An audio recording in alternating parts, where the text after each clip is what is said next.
Hi, I'm Sue-Detweiler, author of 9 Traits of a Life-Giving Mom. Welcome to this journey where we become life-giving. You know, when my children were younger, we made up a cheer, and it went along with their ages. 2, 4, 6, 8, who do you appreciate? Mama, Mama, she's so great. Now, of course, we would put their names in and cheer for them.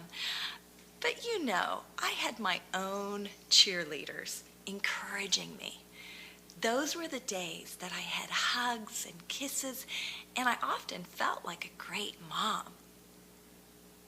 We don't always have our cheerleaders cheering us on.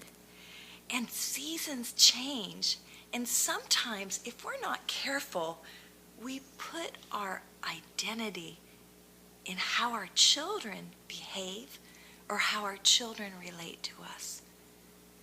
But to be a life-giving mom, we need to be connected to the life source, to walk closely and intimately with God.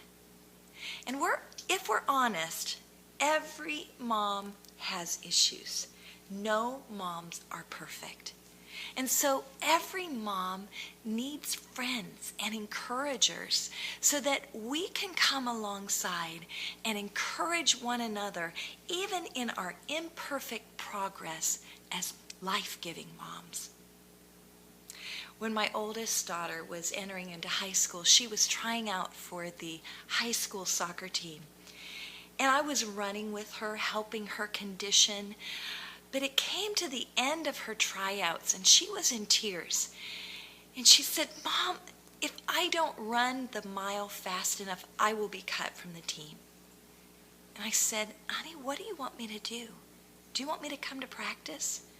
She kind of wiped tears from her eyes and nodded her head. So the next day I show up at practice, and I'm watching.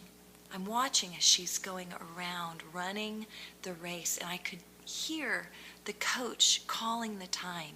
And as she came around for the last lap, I could tell that she was slowing down and that she wasn't going to make it. Well, I'm there thinking, what am I going to do? And spur of the moment, I dropped my purse, and then I began to sprint across this football field. Now, granted, there were all sorts of people watching, and I later found out that the football coach used me as an example of a parent that's involved. But I sprinted across the football field, and I came alongside my daughter.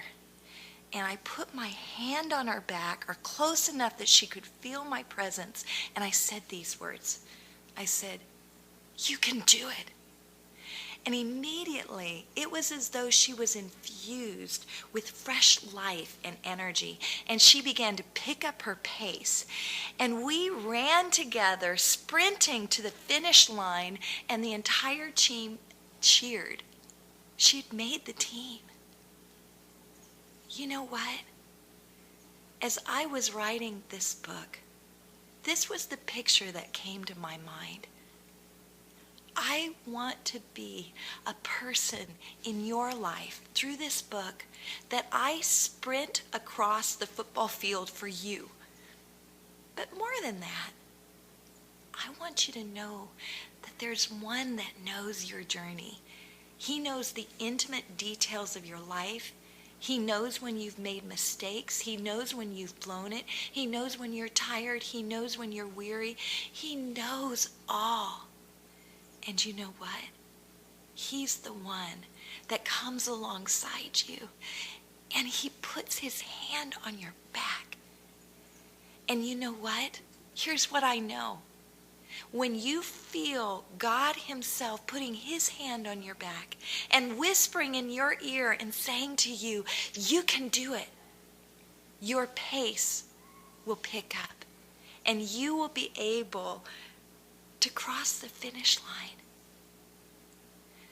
So I want to welcome you to this journey together, and we can be life-giving to one another. There are no perfect moms, there are no perfect families, there are no perfect children, but there is one perfect God who knows all, who sees all, who encourages you, and he's there with you.